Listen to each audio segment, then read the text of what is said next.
সৎসঙ্গে উপস্থিত শ্রদ্ধেয় ঋত্বিক দেবতা, ইষ্টপ্রাণ দাদা, মায়েদের আমার আনন্দিত জয়গুরু।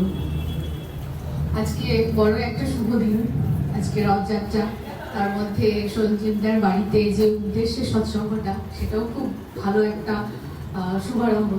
তো আমি পরিবারের সকলের প্রতি, প্রত্যেকের এবং সৎসঙ্গে উপস্থিত এবং যারা দূরে আছেন, অনলাইন থেকেও যারা দেখছেন, তাদের সকলের জন্য দয়ালের আত্মচরণে প্রার্থনা জানাই সকলের জন্য মঙ্গল হয়।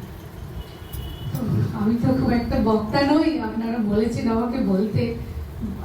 আমি আমার বোধ বুদ্ধি, অনুভূতি এবং আচার্যদেবের সান্নিধ্যে, পূজনীয় অবিন্দার সান্নিধ্যে যতটুকু অনুভূতি লাভ করেছি এবং অভিজ্ঞতা, সেটুকুই আপনাদের সাথে ভাগ করে নেওয়ার চেষ্টা করব। ভুল ত্রুটি হলে আমায় ক্ষমা করে দেবেন। ঠাকুর বলছেন, সদ্গুরুর শরণাপন্ন হও, সৎ নাম মনন করো, আর সৎসঙ্গের আশ্রয় গ্রহণ করো। আমি নিশ্চয়ই বলছি, তোমাকে আর তোমার উন্নয়নের জন্য ভাবতে হবে না। তো এই যে তিনি নিশ্চয়ই করে বলেছেন, আমাদের সৎসঙ্গের আশ্রয় গ্রহণ করলে কি হবে? আমাদের মঙ্গলের জন্য তিনি দায়ভার নেবেন। তো আজকে আমাকে বলা হয়েছে শিক্ষা, দীক্ষা এবং বিবাহ এই টপিকের ওপর কিছু বলার জন্য। তো আমরা যখন বিল্ডিং করি তখন আমাদের পিলার দিতে লাগে। তো পিলার না হলে বিল্ডিংটা তো কোলাপস করে যাবে, টেকসই যাতে হয়। ঠিক সেরকম আমাদের জীবনের স্তম্ভ হচ্ছে, ওই পিলার হচ্ছে শিক্ষা, দীক্ষা এবং বিবাহ। এই পিলার দিয়েই আমাদের গোটা জীবন, আমাদের সমাজ দাঁড়িয়ে আছে। একটা যদি ঠিক না হয় তাহলে কিন্তু ব্যালেন্স হবে না, কোলাপস করে যাবে, সামঞ্জস্য হারিয়ে ফেলবে, সঙ্গতিপূর্ণ হবে না। আমরা একটু আগে দেখছিলাম, গান আর বাদক যদি ঠিকঠাক সামঞ্জস্য না করতে পারে তাহলে কিন্তু সেটা শুনতে মধুর লাগে না, তাই না? আমাদের জীবনেরও সেই পিলারগুলো, শিক্ষা, দীক্ষা, বিবাহ যদি ঠিকঠাক না হয় তাহলে আমাদের জীবনটা ওইভাবে কোলাপস করে যাবে, ভেঙে পড়বে।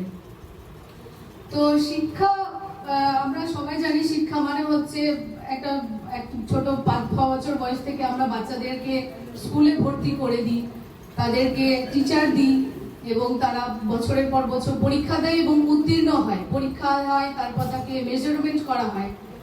ঠিক সেই রকম তো কিরকম শিক্ষা? ওই যে পুঁথিগত বিদ্যা, একটু আগে ছড়া গানে উনি বলছিলেন ঠাকুরের একটা বাড়িতে, লেখাপড়ার দর হলেই শিক্ষা তারে কয় না, অভ্যাস ব্যবহার সহজ জ্ঞান নইলে শিক্ষা হয় না।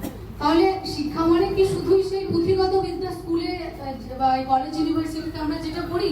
ঠাকুর বলছেন না, সেটা শিক্ষার প্রকৃত ডেফিনেশন হলো না। শিক্ষা হচ্ছে আমাদের আচার, আচরণ, স্বভাব, চরিত্র সবকিছু নিয়ে তবে হচ্ছে সেটা পরিপূর্ণ শিক্ষা। ঠিক সেরকম আমাদের অনেক মায়েরা, অনেক দাদারা আছেন যারা দীক্ষিত এবং অদীক্ষিত, যারা যাজন করতে গেলে আমরা বুঝতে পারি, অনেক মায়েরা বলেন যে দীক্ষার জন্য তো মেয়েদের অনেকে করেন যে না, বিয়ের পরে দীক্ষা হবে বা শ্বশুর বাড়িতে গিয়ে কিরকম পরিবেশে পড়বে। তো ঠাকুর বলছেন, আদো আদো কথাতেই করে কইয়ে যা শেখাবি, সেইটি হবে মোক্ষম ছেলে, হিসেবে চল নয় পস্তাবি। তাহলে আদো আদো কথা, ওই অবস্থা থেকে তাকে করে কইয়ে শিখিয়ে পড়িয়ে নিতে হবে, তবেই সেটা হবে মোক্ষম ছেলে, ঠিক যেমনটা তিনি আমাদেরকে চান। তো দীক্ষা হচ্ছে ওই অবস্থা থেকে আমাদেরকে তাকে যাজন করে যেতে হবে। দীক্ষার জন্য ওই বিয়ের পরে হবে দীক্ষা নেওয়া, ওই রকম ব্যাপার নেই। তাহলে দীক্ষাটা কেন? আমরা যেরকম স্কুলে টিচার হাতে বাচ্চাদেরকে দিয়ে দিই, তাহলে শিক্ষক তাকে তৈরি করে, ঠিক সেরকম আমরা যদি আমাদের সন্তানদেরকে তার হাতে তুলে দিই। দীক্ষা মানে আমার মনে হয় একটা ইনস্টলমেন্ট অফ সফটওয়্যার। ঠাকুরকে আমরা দেখতে পাই না, কিন্তু তিনি সফটওয়্যারের মতন, যখন আমি দীক্ষাটা নেব ঠিক সফটওয়্যার ইনস্টলমেন্টের মতো আমাদের ভেতরে তিনি ঢুকে পড়লেন। ওই যে ঢুকলেন, আর বেরোনোর উপায় নেই। ওই যে সফটওয়্যার ইনস্টল হয়ে গেল আপনার শরীরে, আপনার মনে, বীজ নামের মধ্যে দিয়ে, সেই তখন থেকে উনি সফটওয়্যারের মতো আপনাকে ইঙ্গিত দিতে থাকবেন। আপনার যেমন পরীক্ষক, তিনি একাধারে শিক্ষক, একাধারে আবার পরীক্ষক। তিনি আপনাকে ঠকিয়ে, মানে ঠক্কর মেরে মেরে প্রত্যেকটা মুহূর্তে আপনাকে পরীক্ষার মধ্যে দিয়ে আপনার মেজারমেন্ট করবেন, কিভাবে আপনার পার্সোনালিটি ডেভেলপমেন্ট হয়। তো এইভাবে দীক্ষা নিলে, দীক্ষা মানে তো দক্ষতা অর্জন, তো দক্ষতা মানে কিভাবে হবে? সেটা পরীক্ষার মধ্যে দিয়ে। তো তিনি এইভাবে দীক্ষার মাধ্যম দিয়ে আমরা আমাদেরকে দক্ষ করে তুলতে পারবো, যদি আমরা ওই যে বললাম ইনস্টলমেন্ট অফ সফটওয়্যার, যদি এই সফটওয়্যার ঠাকুর নামে সফটওয়্যার থেকে ভিতরে যদি রাখতে পারি, তাহলে তিনি আমাদেরকে নির্দেশ করবেন আমাদের জীবনে কিভাবে চলতে হবে, কিভাবে কি করতে হবে প্রতিটা মুহূর্তে। এরপর আসি বিবাহ। বিবাহ বলতে ঠাকুর বলেছেন উন্নয়ন আর সুপ্রজনন, এই তো বিয়ের মূল, যেমন তেমন বিয়ে করে করিস না ভুল। তো আমরা অনেকে বুঝতে পারি না, মানে অনেকে ভাবে যে চাকরি পেয়ে গেলে কোথায় বিয়ে হয়ে যাবে, এবার বিয়ে করা যেতে পারে, বা যাকে পছন্দ হচ্ছে তাকে বিয়ে করা যেতে পারে। তো আমি খুব টেকনিক্যাল টার্মে বলছি, যেমন আমরা সবাই মোবাইল ফোন বা ল্যাপটপ ইউজ করি, তো আমাদের চার্জার লাগে, তো সি টাইপ কারোর বি টাইপ, তো আমরা সি টাইপ চার্জার দিয়ে, ফোন যদি আপনার সি টাইপ হয় চার্জারও সি টাইপ লাগে, নইলে কিন্তু ভেতরে বিদ্যুৎ প্রবাহিত হবে না। তো এই যে তাহলে এই ব্যাপারটাকে ঠাকুর বলছেন কম্প্যাটেবল ম্যারেজ, শুধু ম্যারেজ না, কম্প্যাটেবল ম্যারেজ। তো এই যে সি টাইপ আর সি টাইপ ফোন আর সি টাইপ চার্জার, এটাকে বলছে যে বর্ণ, সমগোত্র এবং সমবর্ণ আর সমগোত্র, সেটাকে তিনি বলছেন অনুলোম বিবাহ। হ্যাঁ, তো এরপরে আসি যে কিরকম এবার বিয়ের জন্য কিরকম লাগে, আমরা তো বুঝতে পারি না। যেমন পরীক্ষার মধ্যে দিয়ে, পরীক্ষার একটা চাকরির পরীক্ষার ক্ষেত্রে কি হয়, আমাদেরকে কোয়ালিফিকেশন লাগে, এত পার্সেন্টেজ অমুক ক্লাসে থাকলে তবে তুমি পরীক্ষার জন্য এলিজিবল, তারপর পরীক্ষা হলে পাশ করলে ইন্টারভিউ দিলে তবে তোমার চাকরি হবে। ঠিক সেরকম বিবাহের জন্য কিন্তু এলিজিবিলিটি ক্রাইটেরিয়া থাকে। ঠাকুর বলছেন সৎ স্বভাবে পাগল, পরাণ পাগল, সেই তো রে তোর বর, সব দিকে তোরে শ্রেষ্ঠ হলে তবে তারই বরণ কর। তো এই প্রসঙ্গে আমি একটা গল্প বলি।